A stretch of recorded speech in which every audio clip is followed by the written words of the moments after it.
कई साल पहले एक छोटे से गांव में एक गरीब किसान रामलाल अपनी पत्नी और बेटे के साथ रहता था। उसकी जिंदगी बहुत कठिनाइयों से भरी थी। खेतों में मेहनत करने के बावजूद उसकी फसलें अक्सर खराब हो जाती और उसके पास खाने तक के लिए पर्याप्त अनाज नहीं रहता।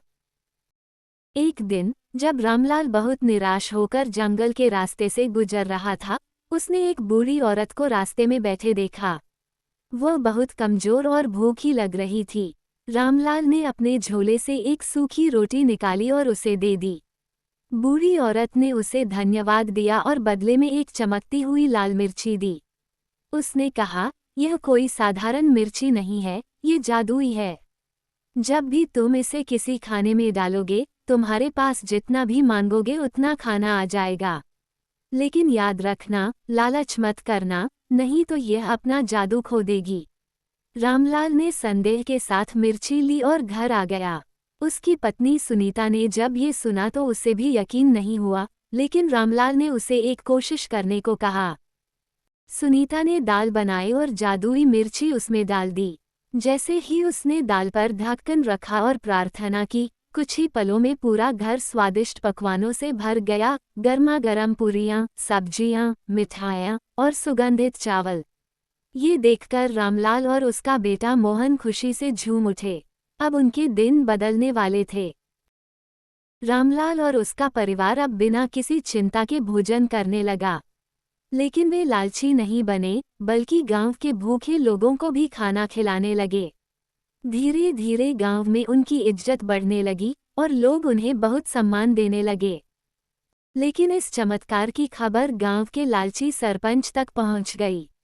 उसने रामलाल को बुलाया और मिर्ची के बारे में पूछा, लेकिन रामलाल ने कुछ नहीं बताया। तब सरपंच ने चालाकी से रामलाल के बेटे मोहन से सच्चाई उगलवा ली और रात में चोरी से उसके घर से मिर्ची ले गया। सरपंच ने अपने महल में पहुंचकर ढेर सारे पकवान मांगे और खाना खाया। लेकिन उसका लालच बढ़ता गया। वह और अधिक मांगता रहा और अंततः बोला, अब सोने की थालियां और हीरे जवाहरात चाहिए। जैसे ही उसने ये कहा, मिर्ची अचानक बुझ गई और उसकी सारी शक्ति खत्म हो गई। वह बौखला गया, लेकिन अब कुछ नहीं हो सकता था।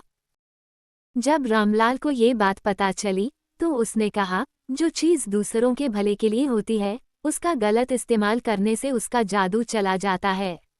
हालांकि जादुई मिर्ची अब काम नहीं कर रही थी, लेकिन रामलाल और उसका परिवार खुशहाल हो चुका था।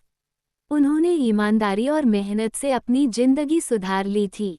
गांव वालों ने भी उनसे ये सीखा कि संतोष ही सबसे बड़ा धन है। इस कहानी से हमें ये सीख मिलती है कि हमें कभी भी लालच नहीं करना चाहिए और जो कुछ भी हमारे पास है, उसका सही उपयोग करना चाहिए। दूसरों की भलाई करने से ही असली सुख मिलता है।